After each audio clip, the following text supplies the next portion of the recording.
people are going to need these skill sets because convenience could go away in a blink of an eye.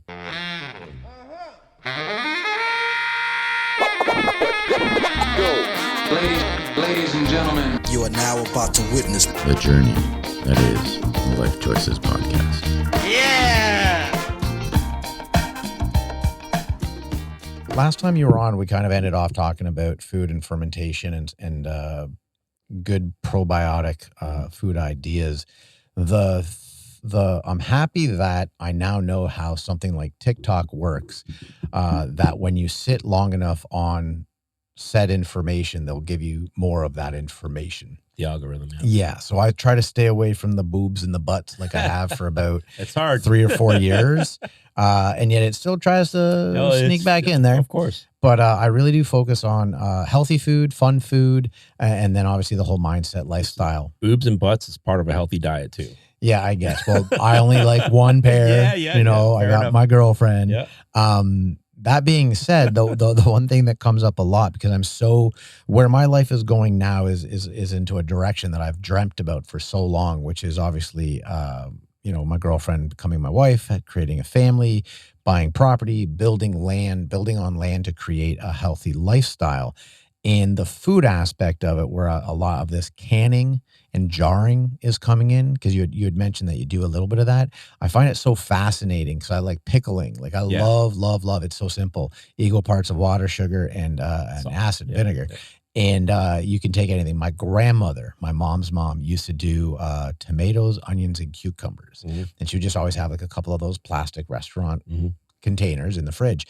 I love doing that, but I really want to get into the whole jarring and canning, because I would love to have like shelves full of food in a cold storage or wherever it needs to be stored, to just know that I have the ability on any given day to eat exactly the healthy food that I want to eat. Yeah. And to bring children up in a household like that, where they learn how to create this stuff, because you and I are fortunate. We have spent our life in food. We have been cooking our whole life. Yeah. So we have a level of knowledge that I sometimes take for granted.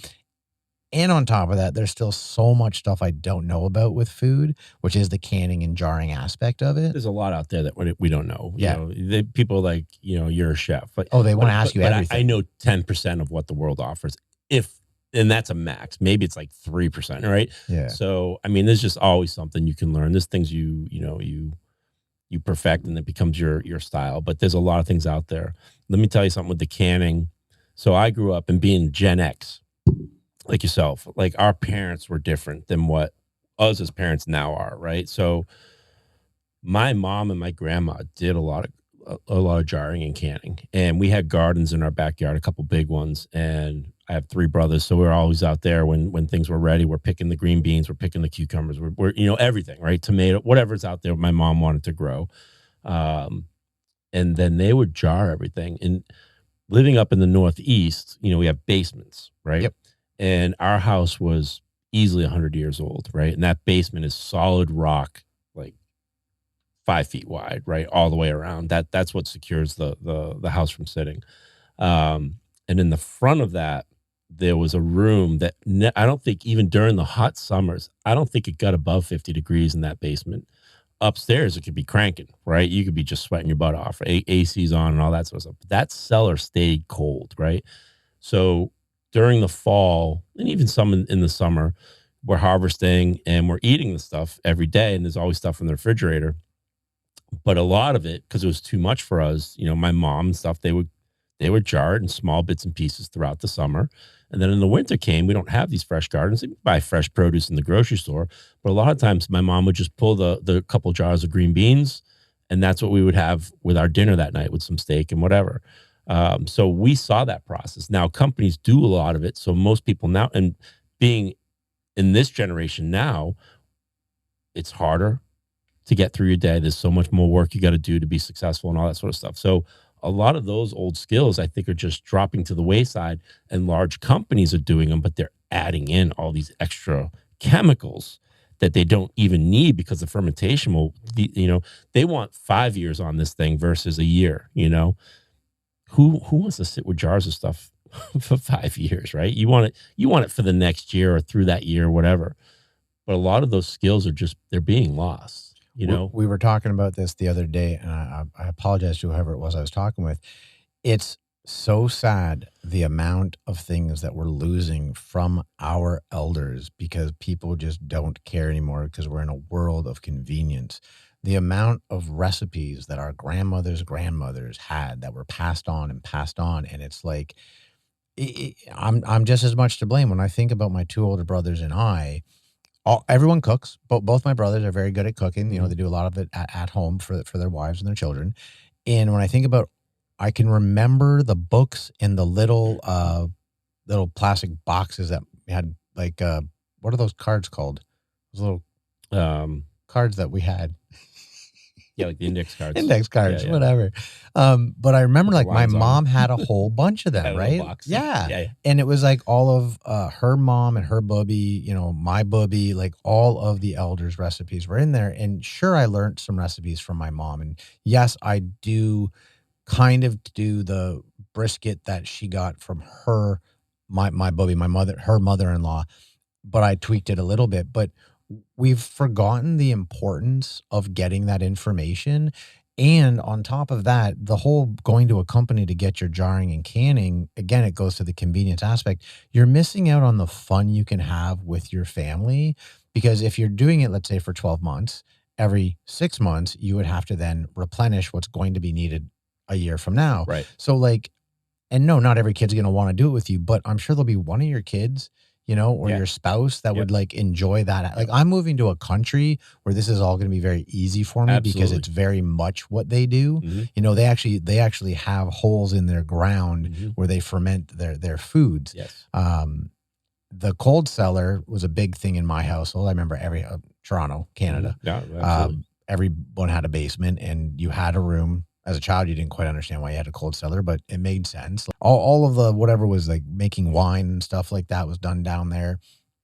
Having the activities that you get to do with your family, which I think that's another thing that we're missing out on, is the family values that we had growing up that you can instill in your family by creating these activities. And hopefully both myself and TJ have gotten our parents these books. You can get them on Amazon, which is basically Tell Me About You.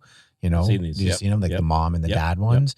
And it's an excellent idea. Whoever came up with this, brilliant. I think they're super smart. You get to learn about the aspects of who they are through their eyes rather than the way you saw them as you were growing up. But you could also add some things to that, like recipes and different information that we've just lost. And it's unfortunate because family values, the food from our cultures, which are supposed to be passed on, which I think a lot of people have forgotten about. Yeah. Because convenience is taken over. Yes. Right. Somebody's doing it for you. It makes your life easy. You go sit at the beach or, you know, go out to the pub or whatever, because you don't have to do these projects anymore. And I remember as a kid, like, oh, we got to go clean the garden. You know, but now I look back at it as a positive memory. And even a decade ago, I was like, I wish I had the gardens. At that time I hated it, but now at times I'm like, I actually enjoyed it. Like I enjoyed doing that work and coming in, cleaning the stuff, doing my little thing. And you get that self of accomplishment, right? You got your jars, you got everything there. You're feeling good about what you have. You know, the way the world's going is things happen from our governments. People are going to need these skill sets because convenience could go away in a blink of an eye at any point in time where they can't do the deliveries. I mean, just in the last few years, you've seen like the ports shutting down, you know, with the pandemic and all that stuff. Like people are starting, how do I eat? What do I do? They don't know what to even do. And here I am. Completely fine. Yep. Yeah. Yep. Can find what I need and I can preserve it and I can enjoy it. You know, and it's not hard to learn. It's not. And again, from the aspect of technology being good, there's so many people out there that are doing YouTube channels and TikTok channels that like have all this information on where to go to get the mason jars. How do you do canning? What's the steps in it? Like what equipment do you need? All that sort of stuff. Where do you store it? How do you label it? Like all that's out there. It's not hard. It's not hard to figure out. It's a little scary at first because you think there's a safety risk to it if you you can create a bacteria that could hurt you, right? But so can't these companies. There's a lot of recalls in How these many companies recalls already. Oh my God. Right now, like tuna or something. Yeah, there's something out there. There's botulism. No one's been harmed by it, dude. So I used to drink, I do drink, I try to get from a coconut water, but I drink, where I was recently working on a boat, there was a certain brand of coconut water that I guess had this huge thing where the seal was breaking inside. And there were cases of people, I guess, like kind of vomiting and dying, I guess. And they would show like the black fungus on the inside of it. Like I stopped drinking that brand. Yeah. Like I just instantly stopped. There was still like 6 cases of it. Yeah. And I was like, nope, I'm good. So yeah, there's always going to be that possibility of it. The gardening and whatnot, my mom and dad used to garden together, like plant flowers every year. That's my parents. Yeah. I thought it was so cute. But as a child, I hated the fact that I had to rake the leaves. Yeah. But all that, all that nonsense that I don't think most people live in gated communities now. We're having HOA and someone else is doing it, right?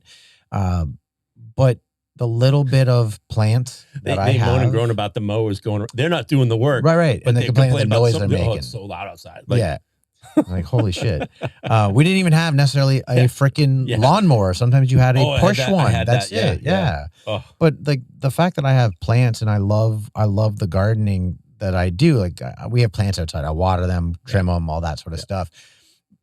But I'm outside and I love being outside. Yeah. So it's like when I think about it, holy geez, I probably could have enjoyed that even more than I did when I was a kid. If I just realized what I was gaining from it. I was gaining the vitamins that I was getting from the light. You know, I was grounding, you know, because usually I was out there in bare feet, because as a child we would walk around with no shoes on. Yep. So it's very interesting how that kind of switches. But the times right now are so much faster, right? And so, you know, for us, we knew a period of time where you had to do these projects, right? And it takes time to do them. And then you go about your work and other things. Nowadays, people are just work hard, play hard, right? And these things that take time, and they are therapeutic in a lot of ways. The first couple times, it's like, oh, I got to can some stuff, whatever, right? It's going to take me a couple hours, the whole thing. But then you start doing it routinely, once or twice a month. And it becomes that time for yourself, right? Where you're just, you know what you're doing, you're enjoying it. You've let everything else. It's almost a form of meditation, right? You're forgetting about the job and everything. You're focusing on this sort of stuff and what you're creating for yourself. Nowadays, you know, I look at my sons, they don't want that. They keep up with the pace of life. You know, they don't want to like slow down so and take that time for yourself. And, you know, AI and everything is just going to move things even faster, where things are, I mean, years ago, we're complaining that, you know, IG and Facebook, everything is a swipe. It's so fast, right? Well, with AI, like you don't even have to like search anything anymore. You don't even know if it's real anymore. This ChatGPT, it writes your things for you. You can write a book by just telling it what you want. You don't have to sit down and think through your life experiences, your moments, and what story you're trying to tell. These things will write it for you. And most people will be like, yeah, that's good enough. Good enough for me. No, that breaks my heart. It's so many levels. It's depressing. Yeah. The idea of the canning, I love the idea that it slows you down and helps you focus on something like task at hand, being present. You're not worrying about your stresses in life. My little bit of OCD-ness is I would love to see shelves full. Like I would just love to see that. And then the idea of like, you don't have to have a year's worth of stuff done right away. You could literally take one day a month, do whatever you can in 6 hours. And you know, that's it. And next month, do it again. And once you get used to how to do it, you'll want to do it more, because like anything else, like any new technology that I learned to run a podcast, you know, it's scary at first, but then I learn it and then, okay, I got to do it again. Oh no, I got to do it again earlier. I can't wait longer, because then you got to go back and go, how did I do that? Right. You start getting that muscle memory, that repetition, and things just become better. The AI stuff, which has helped me drastically, you know, I unfortunately, there's a benefit to it. Unfortunately, I had to let go a young girl that worked with me in the Philippines, who did a great job for my social media, you know, because Opus is again, not sponsored by them. You can reach out to me, Opus, if you want to, though. I use Opus as a platform that does my short form content and scheduling. Okay. So I take the long episode once it's published. I then take it, put it into this application. It breaks it down into like 20 or 30 different clips, giving me a rating on how possible it might go viral. And then you go in and you add music, you add B-roll stuff, and you make sure it's 59 seconds or shorter for shorts, reels, TikToks, whatever. And it's amazing because that absolutely is a benefit. I can get behind that. What I can't get behind is like I have a certain amount of time in a day that I actually allow myself to kind of scroll for information that's going to be good for me. Yeah. And then I do click on certain things that intrigue my eye, like the what do they call that when everything's like, I mean, it's not the algorithms, right? No. I'm talking about how things are just very like if you go to a certain city, it's all bright lights, everything. It's very anyhow, I'll come up later. That'll be cut out. When something catches my eye, other than the information I want to see, like some animals or what have you, and they have it in like a I see like this beluga whale swimming through 50,000 shark fins. I'm like that. Come on, that's not real. Yeah. So like I get bothered at the amount of stuff that's on there because again, I'm an adult of a certain part in my journey that can depict the difference between real and fake, right, where there's so much stuff that looks so real that it's not. Mm-hmm. And it's like once the kids get to a level where their parents don't have the restriction on what they can scroll through, they're still at a impressionable time where they're not going to know the difference between real and fake. That's very true. And it's literally going to do what they wanted with the COVID thing, which is keep them inside because they're not going to want to go out into the world and see things that they're not sure about or like want to interact with other people. Yep. That's the scary part that I don't like. Yeah. Is how much is being done to make us kind of push us away from reality. There are people out there that want to create a fear. Yes. And those are the people that are sitting in their homes with nothing else to do, and they don't want you to do things either. And so they start posting things, and they love their AI and their these fake, videos of creating something around something that's not true. And then you start to think like, oh, I don't want to go in the ocean because look at all these sharks all of a sudden. No, they're not there. You have to do more research nowadays. These young kids, like even myself, like I see something. Is it true? Is it not true? Right? You can kind of gauge whether you want. But then rather than just reading that headline off of social media, I go back and start doing a little more research. Did this happen? Did that happen? There was one guy that posted like, I think, we had the last couple plane crashes, right? He's like, there's been 67 plane crashes since January until now. I'm like, well, why haven't I heard about it? And I saw people reposting this. Actually, that's like it came up a few times. I'm like, this can't be real. Like, and then I started like looking at the actual video. All right, that's a TWA or that's a United flight. It says Houston or it says whatever. Plane crash in Houston, United. Nothing's coming up for information.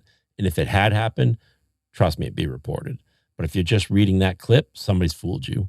Right now, now you're afraid to fly. Like they're just planes are going down everywhere. No, they're not. That's just somebody exaggerating it for their own fun and amusement for whatever reason they want. It's so funny that you bring that up because that's literally it must be for everybody because it's literally one of the things that came up on my phone quite often lately is a bunch of plane crashes and you see this like and it's like let's think about this logically. Again, I'm a novice when it comes to this stuff, right? I'm still learning. I'm a couple years into this, but I've now learned how to edit stuff. Right.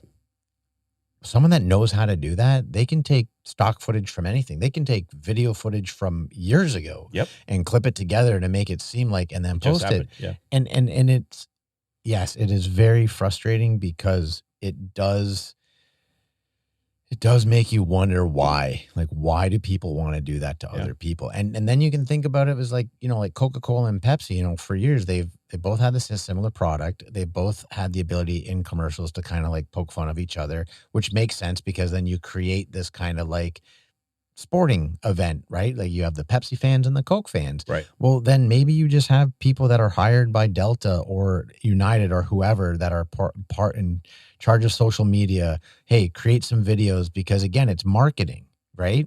If people aren't going to go to the United because they see two United flights crash, well, maybe they go over to Delta. And I'm not saying like that's happening. Yeah. I'm just using these as examples. Next time I get a call from Delta.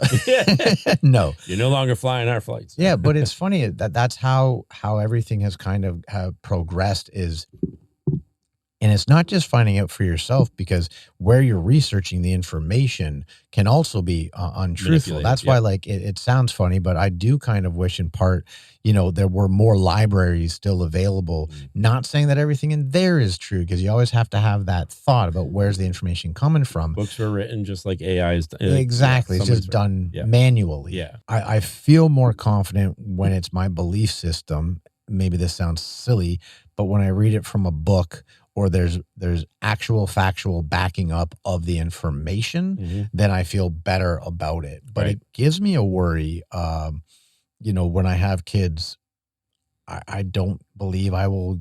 I understand the idea, like you have safety with a phone, but you have those tags, right? Like the phone. Okay, if you're in a situation, I get it, but I rather my kid grow up not having a cell phone until they're like a proper responsible teenager, and put a tag in their shoe. Yeah. You know what I'm saying? Yep. Or in their backpack or what have you. So at least I can see on my phone where they are. So if they did not show up after school, I can locate them, hopefully. Right. But the AI thing that's some scary stuff.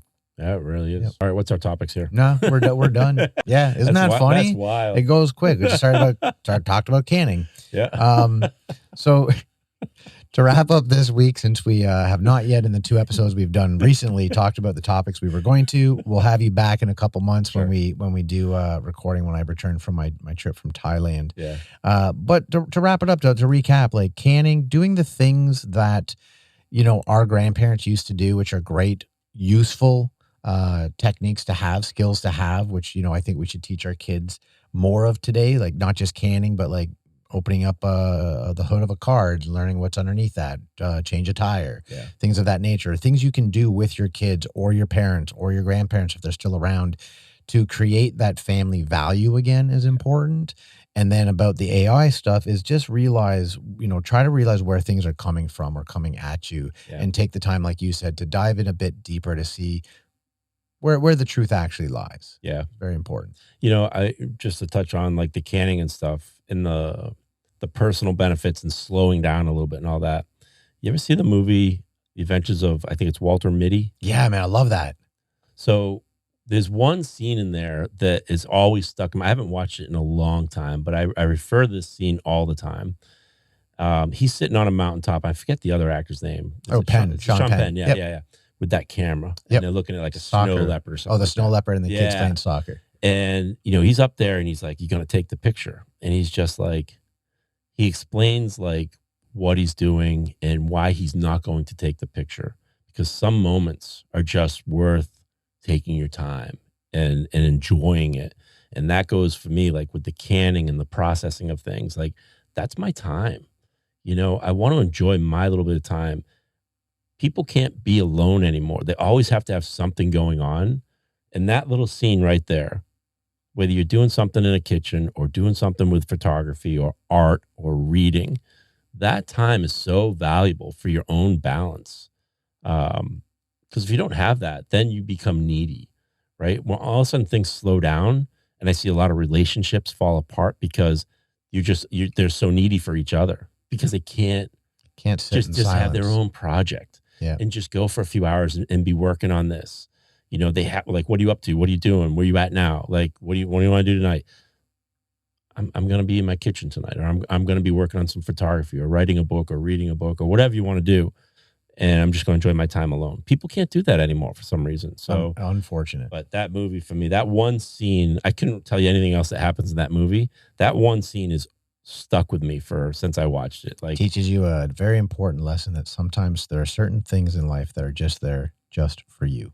It's yours. Yeah. Take that moment, absorb it. Create it into the memory that you used to have, that you remember when being a teenager at a concert with your friends of just now being. It's this in the concerts. Everybody's videoing to like show people where they're at, rather than just being like, and music is such a form of just enjoyment, right? Just absorb it. You don't need to share it with everybody. That's for you. Sometimes you need to just find it. Like, think about the reason why most people, as they get older, move out to the suburbs, because they want to be away from others. They want to create things for themselves. They want to enjoy the silence and just be. Mm-hmm. Yeah. Mm-hmm. I like a fast-paced life. I'm always trying to do more. But sometimes you just need to take that time and enjoy yourself and not worry about the rest of the stuff going on. 100%. 100%. We're going to have you back. Yeah. Couple we need to months. schedule 2 hours next time. I think so. Yeah. I think it'd be a much better idea. Yeah. Well, thank you again for coming by. Always. I love it. Everyone out there, once again, thank you so very much for coming back each and every week here. Love to see you back. If you want to leave a comment down below or have an idea for a topic that you'd like us to talk about, shoot me a message. Otherwise, we'll see you back here next Tuesday at 2 p.m. Much love, everybody. You are now about to witness The journey that is the Life Choices Podcast. Yeah!